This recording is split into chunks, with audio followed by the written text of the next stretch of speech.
What is your statement on dreads or hair braiding by Muslim men, and how do you suggest or advise them? Many who are young and heavily influenced by athletes and so-called stars. Well, of course, wearing dreadlocks is un-Islamic. It's un-Islamic. And it's particularly forbidden because of the fact that it is a symbol of Rastafarianism, a system which believes that Haile Selassie, the former ruler of Ethiopia, was God incarnate. That's their belief. Of course, they claim, that this was sort of like the natural way, and this is how the people back home, it was became like an African thing. But actually, a good friend of mine from Jamaica, who had been living in England, he told me that when he had gone, he and a couple of his friends, they decided to do this tour of Africa, and they'd gone to Egypt, and they had all their hair in dreadlocks, and they had it inside of these big caps that they were wearing, right? For those who don't know what dreadlocks are, I think everybody knows, right? Is there anybody who doesn't know what dreadlocks are? You don't know what dreadlocks? It's people, basically what they've done, they've let their hair grow without combing it, so it just mats and locks up together into these clumps of hair, and you see it. I'm sure you've seen pictures of people with it, long hair, maybe hanging down to their backs. Even white Americans have also taken it on because it's, identified with hip culture or whatever. Anyway, so this group, the Rastafarians, this is a basic practice of theirs. Bob Marley, he was sort of like the expression of that. Anyway, these brothers, so the hair, when it gets real long, what they do, they put it up and they put a cap, which is a kind of a loose knit cap, so it can all fold inside of it. So it's like a thing on top of their heads. So these two brothers, they were telling me that when they went to Egypt, right, they weren't Muslims at the time. They'd gone to Egypt and they ran out of money. And, they were trying to beg some money. They couldn't hardly communicate. Nobody would give them anything, right? Eventually, they just were so hungry. They went into this restaurant. They tried to beg. Some people were eating. They refused them. And the brother, just in his frustration, he said, "Man, why don't you people help us?" He pulled his hair. His hair came out. The people ran out of the restaurant. I thought he was a madman. I thought he was insane, really. And really, in truth, as they said, really, as we traveled and we went into Ethiopia, it was the mad people. You have some people, they're insane, they're just wandering the streets. These are the people who have their hair like that. They didn't find any other people, So I thought it was quite comical. Anyway, the point is that to do this is to identify with a culture of kufr, of shirk. And the Prophet ﷺ said, "Man tashabbaha biqawmin fahuwa minhum." Whoever imitates the way of a people is of them. If a sister accepts the interpretations of Ibn Abbas about hijab, is it okay to apply only half of the ruling, wearing the niqab but no gloves? Anyway, I don't know how that came in, because the niqab was not a requirement. It is something commendable. A woman who does it is rewarded by Allah, but it is not an obligation. Of course, there are some scholars who do hold it's an obligation, but the vast majority of scholarship and the evidence, as I have seen it, indicates that it is not an obligation. So if a woman decides to wear niqab and not wear gloves, even wearing of gloves is not a requirement.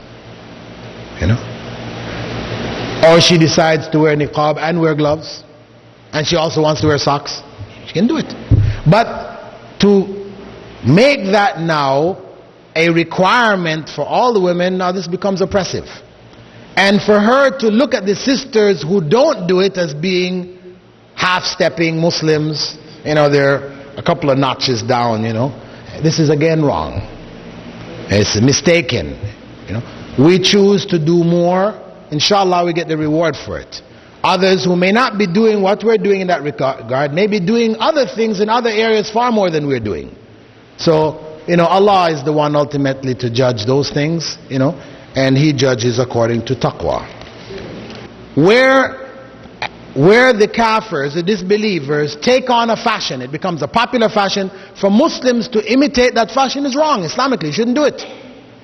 You shouldn't do it. Muslims should distinguish themselves from the non-Muslims. Haircuts, like almost like the crew cut, where the hair is long on the top and short on the sides. Yeah, these kind of practices, this is known to be popular non-Muslim fashion. Of course, as Muslims, we should not take these things on. Of course, how you cut your hair, there's going to be some non-Muslims cutting their hair in a similar way. So it doesn't mean to say that the only option for you is to cut your hair in a way that no non-Muslim cuts his hair. No, I'm not saying this. But I'm saying where they have taken on specific fashions. And you can see it, the fashions, they go through cycles. They do this for a while, then they switch to that, and they switch to that. So as Muslims, we should not be following their fashion. When they become like this, we're this. When they become like that, we're that. And no. Prophet ﷺ said, the believer is not imma.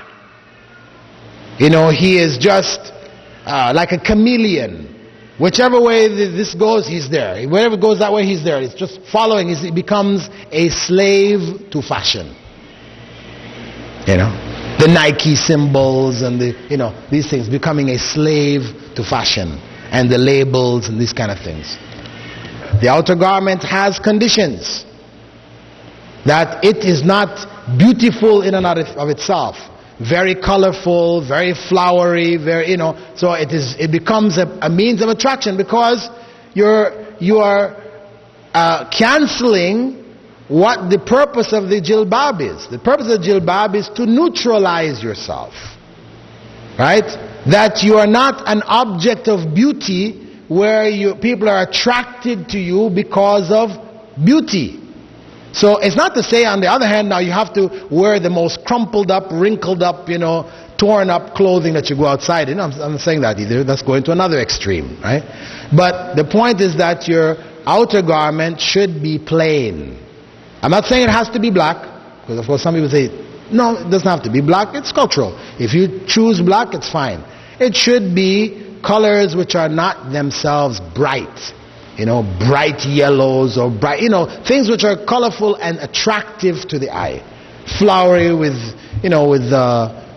embroidery and, things which are all beautification. It's plain old beautification.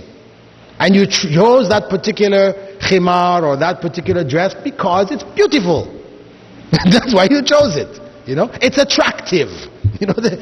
So we need to deal with that and take garments which are neutral, which downplay the attractiveness, the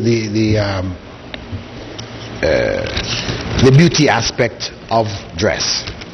No, there's no hadith of preference.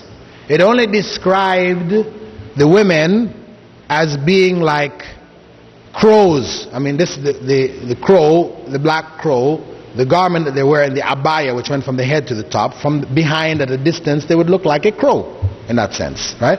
So it described that's how they were dressed, but it was not specifying that was the color. We don't have any specification for color.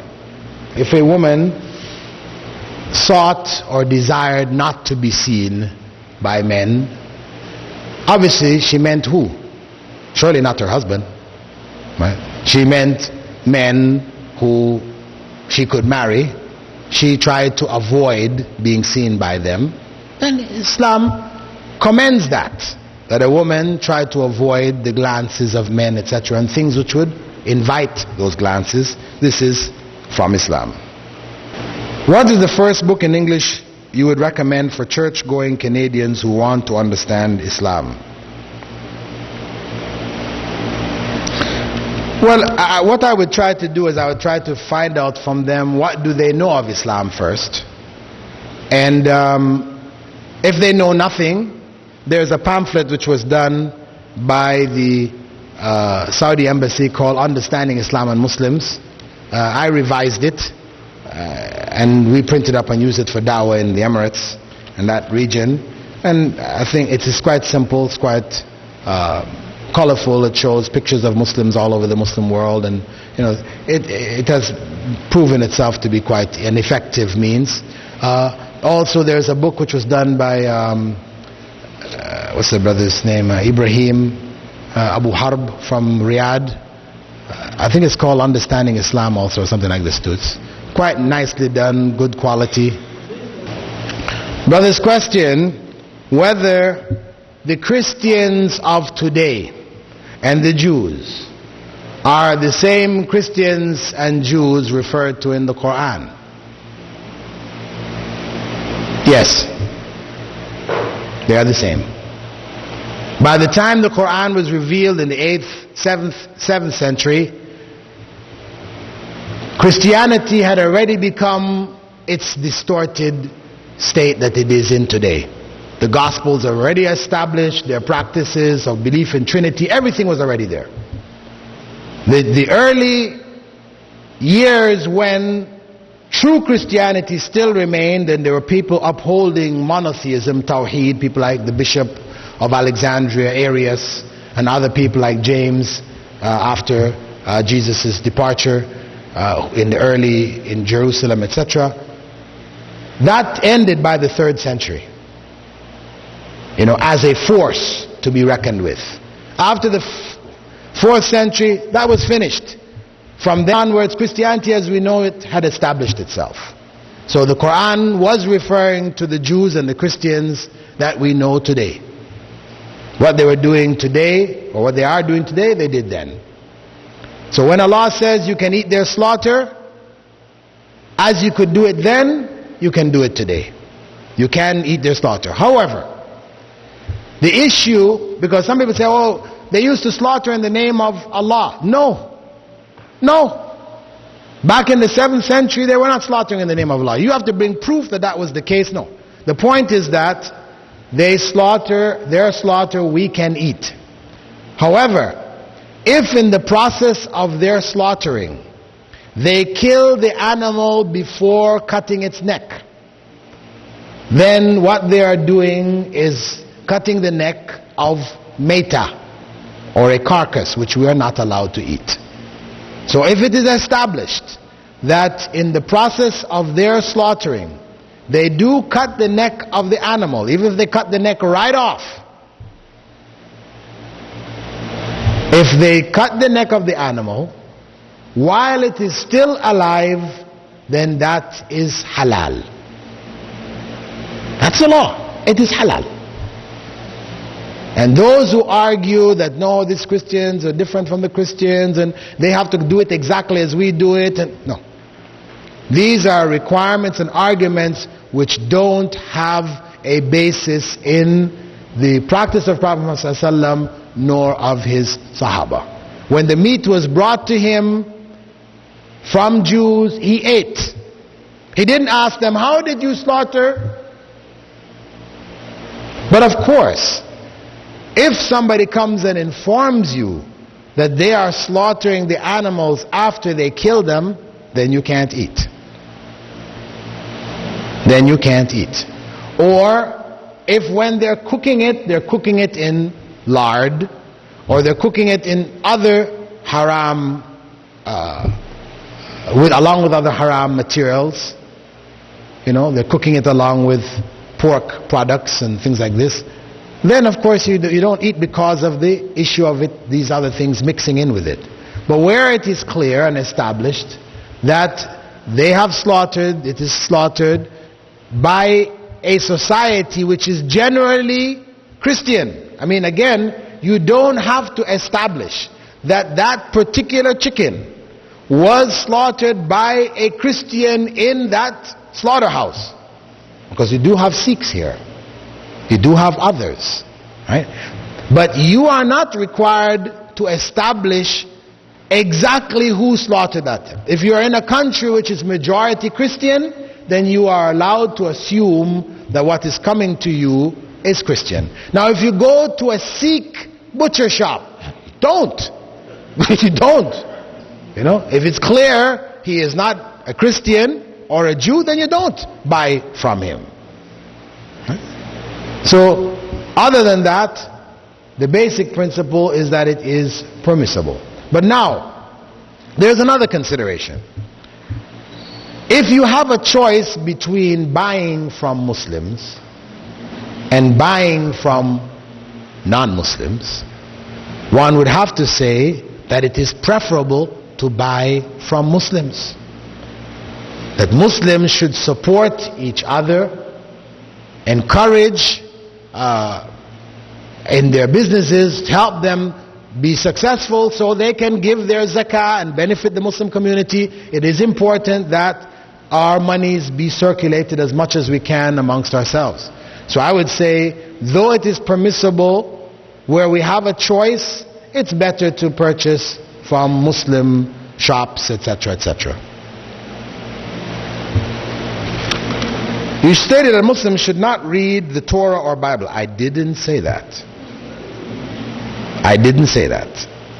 Isn't it good to have some knowledge of these books for use during da'wah? See, if you understand that I didn't say that, then the other part of the question is not relevant. What I said is that we do not go to the Bible seeking guidance, seeking to know Allah's word. No.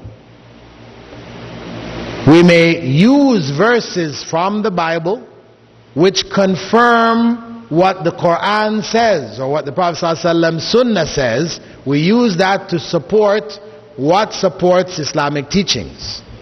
But we don't go in and engage in discussions with the Christians about the interpretations of their texts in areas which Islam does not, or Islamic teachings does not confirm. You know? We don't do it. It's error. You spoke about what we should wear. Are women allowed to wear gold jewelry if it is visible?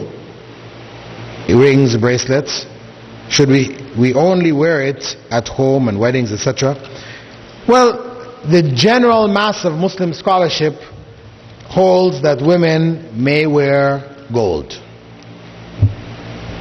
The gold which is on the fingers, rings or bracelets, which naturally, if you're not covering your hands, it is exposed. This would be a part of the beauty which is naturally exposed and is not impermissible for you. You can do it, right? I mean, if one wore, for example, a nose ring, which was worn in the time of the Prophet ﷺ, you know, a ring in their nose or stud or whatever, for a woman it is permissible because this is a part of ornamentation which it is natural to be worn there. It was done in the time of the Prophet ﷺ, and he didn't make any prescriptions pertaining to it.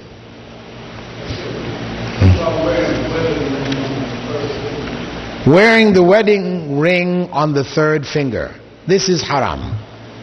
In Islam we have no wedding ring, first and foremost, nor engagement ring. And furthermore, the wearing of the ring on this third finger in Christian tradition is symbolic of one's belief in the Trinity.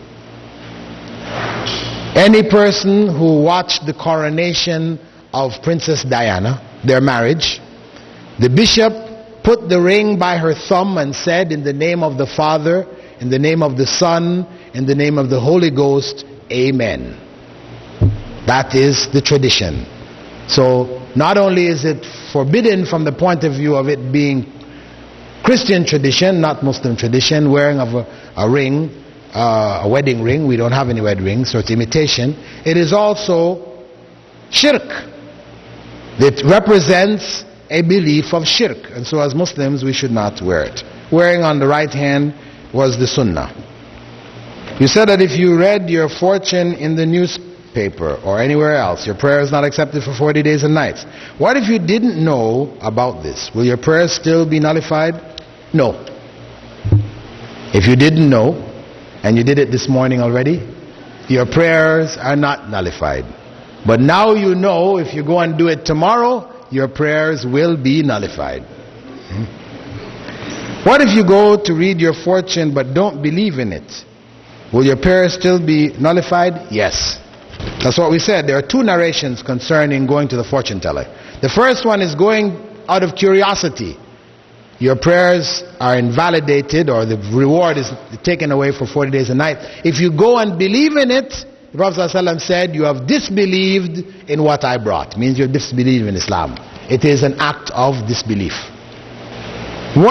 Which duty is more obligatory? Marriage or seeking knowledge? Well, seeking knowledge is a basic obligation on all Muslims. Marriage is an obligation. Well, the number of scholars do hold as an obligation, or generally a recommendation for those who are able. But seeking knowledge is on you. You cannot say I'm unable. No, you have to go seek it. Everybody is able to seek. Now, whether you're able to get the knowledge or not, that's another issue. But seeking that knowledge, this is an obligation on you till you die. Marriage is a strong recommendation once you are able. As Prophet ﷺ said, Ya ma'ashara shabab man istata'a minkumul ba'a falyatazawwaj. O young men and young women, whoever among you is able to get married should get married. And we as parents should encourage our sons and daughters to marry early. Delay of marriage promotes corruption. I know when my son, who was 16, got married, people were shocked. Why are you married 16 years old? It's too young. No.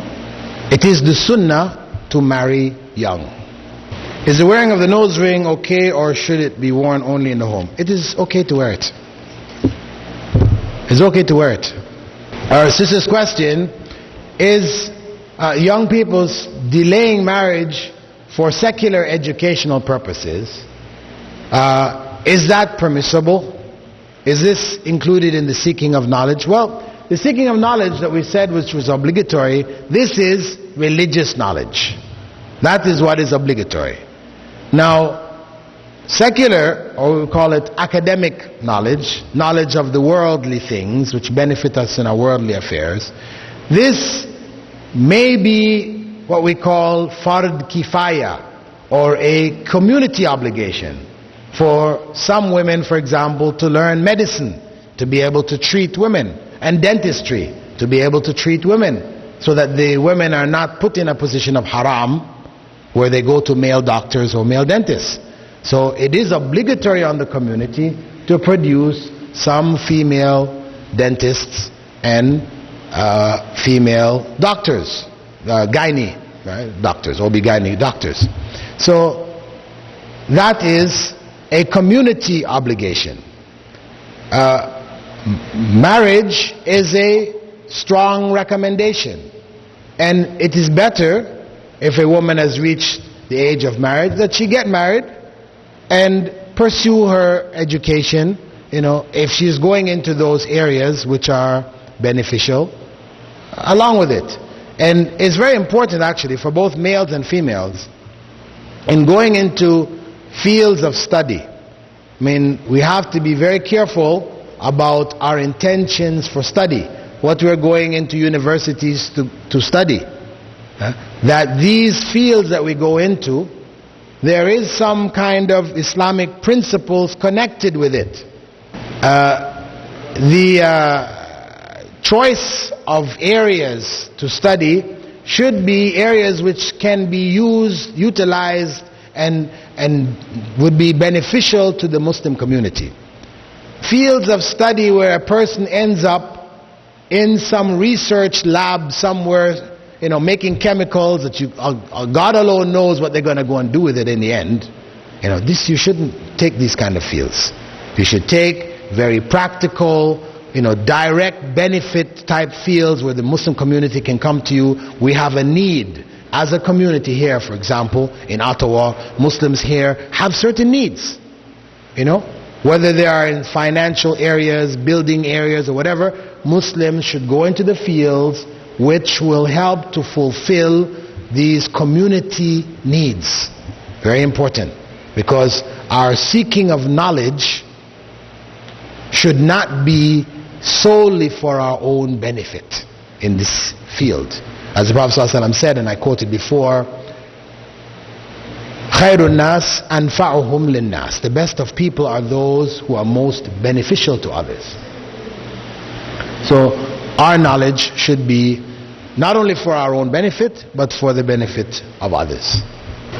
The brother's asking whether the research has been done on the methods in North America, the methods used by slaughterhouses in slaughtering. A number of researches have been done. A number. I remember there was a series in the Juma magazine, put out by the Juma magazine. They did about 3 issues where they were gathering a lot of data on and presenting it on slaughter in North America. Their general conclusion was that the slaughter should be avoided because it's doubtful. This is what their general conclusion was from their research. And of course, where one feels doubt, then the Prophet ﷺ said, leave what gives you doubt and go to what doesn't give you doubt. So if you feel uncomfortable, personally, you feel uncomfortable, you feel doubtful about this which is coming to you, and you have a solid basis for that doubt, because of course some doubts don't have a basis, it is emotional or whatever else, and there's some doubts which have a factual basis. Where you have a factual based doubt, then it's better to avoid that thing and go to what doesn't give you any doubt. As I said, Muslims have financial needs. So financial needs meaning what? Not that they need interest-based banks. No, they don't. This is haram.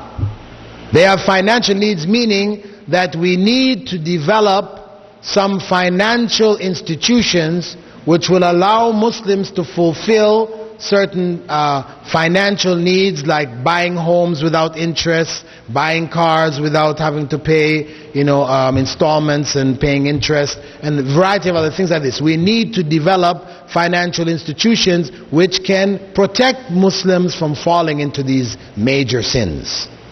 So that requires knowledge of this financial system as well as knowledge of Islamic finance. One needs to combine both to be able to develop alternatives.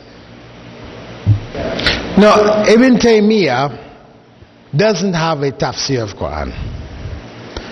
What some researchers have done is they have collected from his rulings and writings, wherever he made some kind of interpretation of verse of the Quran, they've compiled it all together and called it a tafsir by Ibn Taymiyyah. You understand? So it means more than half the verses of the Quran don't have any tafsir or any explanation in that compilation. So he did not sit and write a tafsir, not like Ibn Kathir and others. And he did an introduction to tafsir which identifies these categories in the same way that Ibn Kathir did. Okay, the issue of mentioning the name of Allah over the slaughter. The verse, you have 2 verses in the Quran. Allah says you should not eat that on which other than Allah's name has been mentioned. And you should not eat that on which Allah's name has not been mentioned. 2 phrases. Right? You hear the difference between the two? That on which other than Allah's name has been mentioned, and that on which Allah's name has not been mentioned. 2 things. The scholars of tafsir have interpreted that on which Allah's name has not been mentioned by that on which other than Allah's name has been mentioned. Understand? Meaning that when Allah said that on which Allah's name has not been mentioned, meaning another name other than Allah's was mentioned. That is what is forbidden. Because a Muslim who slaughters an animal and forgets to say Bismillah, can you eat it? Yes. In America, Muslims are buying cars and houses, having them financed with interest and loans. Please elaborate. Haram. Just plain old haram. We don't need too much elaboration on that one. And those people who say it is necessity, unfortunately, you have some people who have promoted this idea of it being necessity. Actually, the first Muslim scholar to say that was Muhammad Abdu in Egypt at the turn of the century. He was the first one to put that out. This is when the colonization was complete there in Egypt. The banks had all been introduced. He made the ruling that it was permissible to take interest because it became a financial necessity. However, this argument is false, because what is classified as durura in the Sharia has been defined by the scholars as that which will cause, a circumstance which will cause either the loss of life or limb. The loss of life or limb. L-I-M-B. Right? Meaning, either you're going to die or you're going to get very ill. Major harm. You need a heart operation. You don't have the money. Nobody will lend it to you. The only way you can do it is get a loan from the bank, save your life. You're permitted to do it. Now, for you to say, I'm going to get that loan. This operation cost me $10,000 or $50,000, whatever. I'm going to get that loan. But since I'm there anyway, let me get another $100,000 and buy a house. Haram.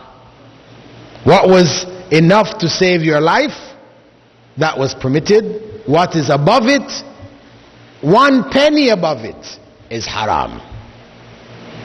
So haram that the Prophet ﷺ said interest has over 30 different branches. The simplest of its branches is equivalent to a man having sexual relations with his mother. The loosely used term fees, where a bank or Islamic institution charges you certain fees, these, one has to look at it. Are these legitimate? Because if they're going to do some operation for you, people are hired, people are working, they're calculating, they're making out papers, these type of things, so there are costs involved. So there are legitimate fees that they can charge. But then again, there may also be fees which are illegitimate and becomes just a misnomer for interest. So where we have identified that it is false, it's not acceptable.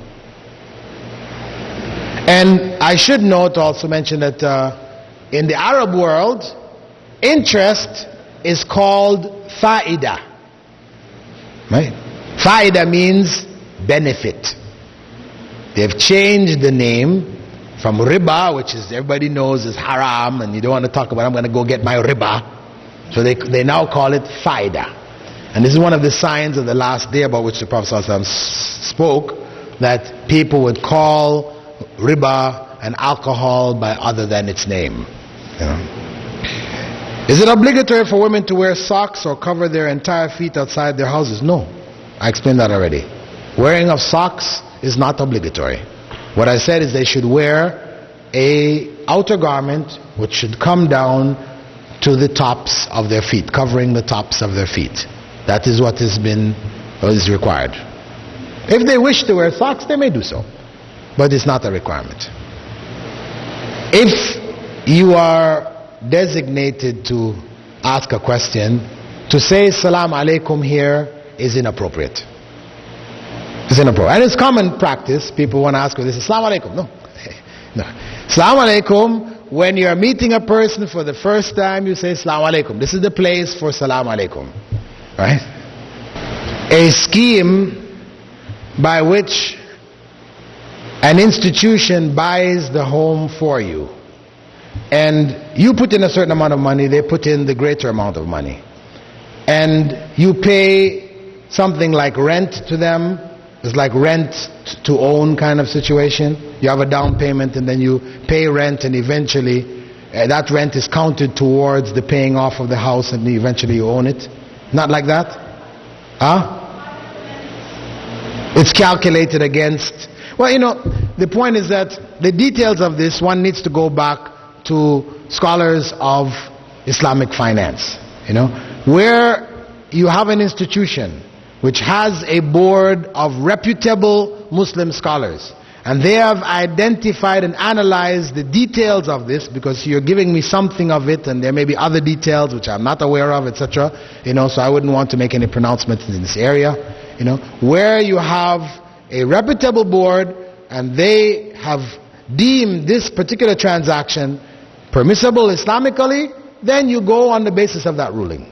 If you have doubt about their ruling, then avoid it. Otherwise, as Allah tells us, we ask those who know if you don't know. So you go to the institution, they say we have this board, it has such and such a scholar on it, such and such a scholar, we know these to be reputable scholars, and they have ruled this is permissible, then you go along with it. If it was not, and they deliberately made it permissible when it really wasn't, then they carry the sin. You have done your part. Your part is you have gone to the knowledgeable and you have gotten a ruling from them. That's what I say, okay?